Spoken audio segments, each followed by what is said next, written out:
बिस्मिल्लाहिर्रहमानिर्रहीम। अस्सलाम वालेकुम व्यूअर्स, मैं हूं समीउल्ला। आप देख रहे हैं समीउल्ला फूड सीक्रेट। दोस्तों, आज हम आपके साथ बीफ कबाब की रेसिपी शेयर करेंगे। इसको हम बगैर ऑयल के किस तरीके से बना सकते हैं। अक्सर बहन भाइयों को जो ऑयल मना किया होता है, किसी को दिल का प्रॉब्लम है, कोलेस्ट्रॉल है, वैसे भी ऑयल हमारी सेहत के लिए अच्छा नहीं है। तो बगैर ऑयल के ये हम बीफ कबाब घर पे कैसे बना सकते हैं, कबाब बना के हम इसको महफूज कैसे कर सकते हैं, और ख़ास तौर पर जब हम बीफ के कबाब बनाते हैं तो उसके अंदर कौन सी ऐसी गलती होती है कि कबाब हमारे गिर जाते हैं, सीखों से गिर जाते हैं, या अगर हम उसको तवे पे कढ़ाई के अंदर बनाते हैं वो फट जाते हैं, अलग अलग हो जाते हैं। तो आज आपको सारे टिप्स एंड ट्रिक्स बताऊंगा और इंशाल्लाह ताला आपके कबाब बहुत ही बेहतरीन, जूसी, मज़ेदार और मक्खन मलाई की तरह सॉफ्ट बनेंगे। तो चले इसको बनाना स्टार्ट करते हैं। अगर आप चैनल पे नए हैं, पहली बार आए हैं, तो चैनल को सब्सक्राइब करके बेल आइकन को प्रेस कर। बीफ कबाब बनाने के लिए सबसे पहले हमने जो बीफ लेना ना, इसका जो वेट है ना, ये 1 kg है। इसके अंदर देखिए फैट भी मौजूद है और ये गोश्त भी बोटी वाला गोश्त है। और इसके अंदर जो फ़ैट है ना, हम 200 ग्राम इसके अंदर बकरे की फ़ैट डालेंगे। बकरे की नहीं है तो आप इसके अंदर बीफ की फ़ैट भी डाल सकते हैं, जैसे मैंने इसके अंदर बीफ की फ़ैट इस्तेमाल की है। और 1 kg ये गोश्त है, 200 ग्राम इसके अंदर फ़ैट है।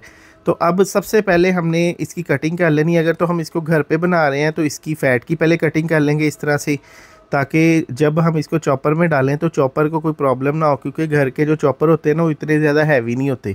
और यहाँ पे हमने जो बीफ की बोटी है ना, इस तरह से हमने छोटी छोटी कर लेनी है, और इससे होगा कि कीमा हमारा जो है ना अच्छे से हो जाएगा। अभी गोश्त के मैंने छोटे छोटे पीसीस कर लिए हैं। अब एक मीट चॉपर लेंगे, इसके अंदर गोश्त को शामिल करेंगे और यहाँ पे हमने इसका बारीक कीमा बनाना है। ठीक है, अगर आप बाज़ार से करवा रहे हैं तो फिर भी इसका कीमा बारीक बनवाना है। अक्सर घरों में मीट चॉपर वगैरह नहीं मौजूद होता है तो वो बाज़ार से भी इसको करवा सकते हैं। इसके अंदर आप मसाले वगैरह डाल के, गोश्त के अंदर सारी चीज़ें डाल के, सिर्फ आपने प्याज नहीं डालना, प्याज को अलग से निकलवाना है, प्याज का पानी अलग से निकालना है। तो फिर आप इस तरह से इसका कीमा करवा सकते हैं। अच्छा, यहाँ पे इसका फर्स्ट स्टेप ये है कि देखिए इसका कीमा हो गया है और ये देखिए बिल्कुल बारीक हो चुका है कीमा। ठीक है, अच्छा, बारीक करने के बाद ना अब हमने इस मीट चॉपर के अंदर से इस कीमे को निकाल लेना और एक खुले बर्तन में शामिल कर लेना है। अब ये मेरे पास 4 अदद प्याज है, ये मीडियम साइज़ के प्याज है। इसको छील के दो दो पीसीस कर लिए इसके। अब ये प्याज इसके अंदर शामिल करेंगे और इसके अंदर एक शिमला मिर्च शामिल करेंगे। शिमला मिर्च जो है ना छोटे साइज़ की है, इसको दरमियान में से काट के डंडी वगैरह निकाल के इसके अंदर शामिल करके इसको ग्राइंड कर लेंगे। अच्छा, ग्राइंड करने के बाद ना अभी देखिए प्याज का पेस्ट बन चुका है, बिल्कुल बारीक पेस्ट बन चुका है। तो अब हमने एक खुला बर्तन लेना है, इसके अंदर एक मलमल का कपड़ा रख लेना है। मलमल का कपड़ा रखने के बाद फिर इसके अंदर ये प्याज शामिल करेंगे।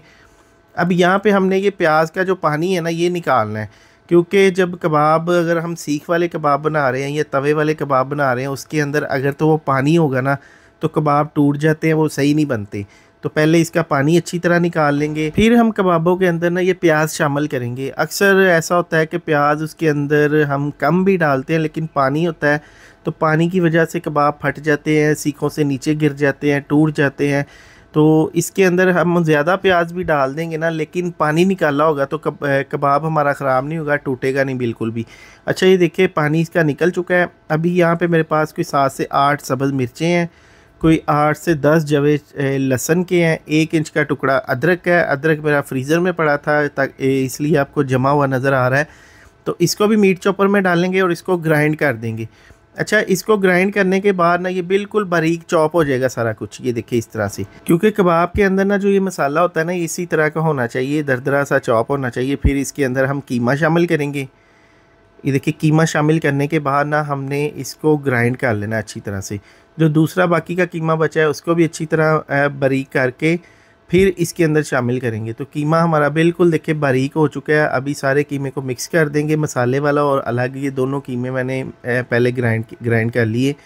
और अभी इसके अंदर प्याज शामिल करेंगे, 1 टेबलस्पून नमक शामिल करेंगे, 1 टेबलस्पून लाल मिर्च शामिल करेंगे, 1 टीस्पून हल्दी शामिल करेंगे, 1 टेबलस्पून इसके अंदर धनिया पाउडर शामिल करेंगे, 1 टीस्पून गरम मसाला पाउडर शामिल करेंगे, 1 टीस्पून कुटा हुआ धनिया शामिल करेंगे, 1 चुटकी इसके अंदर अजवाइन शामिल करेंगे।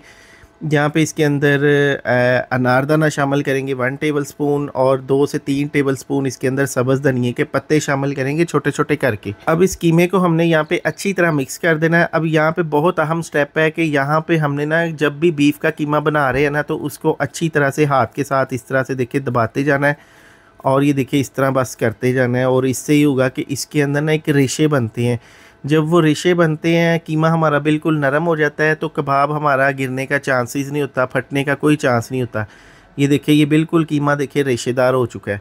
तो इसी तरह से अच्छी तरह से हमने ना इसको हाथ के साथ इस तरह जनाब इसका ना दबा देना इसको, तो ये इस तरह की इसकी कंडीशन हो जाएगी। अभी मसाले वगैरह डालने के बाद ना अब कीमे को हम यहाँ पे कम से कम 2 घंटे का रेस्ट देंगे, इसको फ्रिज के अंदर रख देंगे। 2 घंटे बाद अभी इसके कबाब बनाना स्टार्ट करेंगे। इसको मैंने एक छोटे बाउल में शामिल कर लिया और यहाँ पे देखिए इस तरह सिंपली हमने इसके कबाब बना लेने हैं। जिस तरह गोल टिक्की कबाब बनाते हैं ना, वो कबाब बना लेंगे इसके। आप इसको किसी तरह की शेप भी दे सकते हैं, आप इसको कोयले पे भी बना सकते हैं, सीख पे लगा के कोयले पे बनाएं, नहीं गिरेंगे, बिल्कुल बेहतरीन बनेंगे। तो यहाँ पे देखिए जनाब कबाब मैंने सारे बराबर साइज़ के गोल बना लिए हैं। अभी हमने एक प्रेशर कुकर लेना है। प्रेशर कुकर के अंदर आधा गिलास पानी शामिल करेंगे। अब पानी डालने के बाद यहाँ पे इसके अंदर एक स्टीमर वाली जाली रख देंगे, फिर इसके ऊपर लगाएंगे बटर पेपर। अब बटर पेपर के अंदर कुछ हमने सुराख करने हैं ताकि जो कबाबों ने पानी छोड़ना है ना, वो पानी नीचे निकल जाए और कबाबों के अंदर ना जाए, ठीक है। तो यहाँ पे हमने बटर पेपर लगाने के बाद इसके अंदर सिंपली इस तरह से कबाबों को प्लेस कर देना है। देखिए पहली लेयर लगाने के बाद फिर ऊपर दूसरी लेयर लगा देंगे। इस तरह हम ऊपर काफ़ी सारे कबाब रख सकते हैं इसके अंदर, जितने मर्जी कबाब इसके अंदर स्टीम कर सकते हैं। अब इसको बंद करेंगे, ऊपर सीटी लगाएंगे और पहले 5 मिनट हाई फ्लेम रखेंगे। 5 मिनट के बाद जब इसके अंदर देखिए इसकी विसल ऊपर हो जाए ना, ये देखिए ऊपर आ गई है, तो फिर हमने फ्लेम को बिल्कुल लो टू मीडियम कर देना है। लो टू मीडियम फ्लेम पे इसको 10 मिनट के लिए हम पकाएंगे। 10 मिनट के बाद देखिए अब इसके अंदर से ये देखिए स्टीम भी भर गई है अच्छी तरह से और ये 10 मिनट के अंदर ये स्टीम हो जाएंगे कबाब। चूल्हे को बंद कर देंगे और प्रेशर कुकर को अभी खोलेंगे और ये देखिए आप इसकी कंडीशन माशाल्लाह से जितना भी इसके अंदर पानी था, पानी नीचे निकल गया जो हमने इसके अंदर सुराख किए थे। और कबाब भी हमारे बिल्कुल ठोस हो चुके हैं, ये बिल्कुल नरम नहीं है, ये देखिए पक चुके हैं। तकरीबन ये कबाब जो है ना ये 100% पक चुके हैं। अब इसके अंदर हमने इसको जब भी हमने खाना है, इसको आप इस तरह से फ्रीज़र में रख दें, किसी एयर टाइट शॉपर में किसी बॉक्स में डालें, तो इसको फ्रीज़र में रख दें। जब भी हमने इसको खाना है तो थोड़ा सा हमने ऑयल डालना है, चंद कतरे ऑयल के हमने डालने हैं और इसको किसी पैन के अंदर इसको हमने फ्राई कर लेना है, कम ऑयल के अंदर, कुछ कतरों के अंदर फ्राई करना है। तो ये बग़ैर ऑयल के कबाब की टेक्निक है, ठीक है। इस तरह से बहुत ज़्यादा ऑयल भी नहीं हमारे अंदर जाएगा और कबाब भी हमारे बहुत ही बेहतरीन तैयार हो जाएंगे। तो इसको आप फ्रीज़ करके लंबे अरसे तक महफूज भी कर सकते हैं। इसको आप ग्रेवी वगैरह के अंदर भी डाल सकते हैं। अभी देखिए एक साइड से जब कलर आ जाए फिर हमने इसकी साइड चेंज करनी है और दूसरी साइड से भी इसी तरह से खूबसूरत सा कलर दे लेंगे और अभी इसको स्मोक देंगे। यहाँ पे एक बाउल लेंगे, इसके अंदर एक मैंने कोयला जला के रखा है, कोयला डाल देंगे, फिर ऊपर थोड़ा सा कुकिंग ऑयल डालेंगे, 5 मिनट के लिए कवर कर देंगे और जब 5 मिनट के बाद आपने ढक्कन उठाना है ना, तो खुशबुएं पूरे मोहल्ले में फैल जाएगी, यकीन करें। साथ वाली गली से लोग पूछने आएंगे कि यार आपने आज कौन से कबाब बनाए हैं। अच्छा यहाँ पे देखिए जनाब कबाब हमारे फाइनली फ्राई हो चुके हैं अच्छी तरह से, ज़बरदस्त। अभी इसको हम निकालेंगे और इसको एक प्लेट में डिश आउट कर लेंगे। इसके अंदर मैंने खूबसूरती के लिए कुछ खीरे काट के रखे हैं और इसके साथ ग्रीन चटनी है।